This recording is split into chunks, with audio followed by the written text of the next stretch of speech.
हामी चाहिँ जाँदैछौँ यहाँ टिका लगाउन बढीबाको घरमा। अनि यहाँ चाहिँ म अनि यहाँ चाहिँ दिदी गाडीले उडाउँछ होला हो।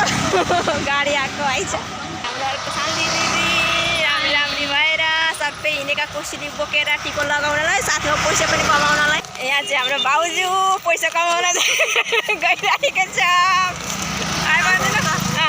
यता हाम्रो अर्की चिप्सवाली यता चाहिँ मालदिदी नालदिदीको नानी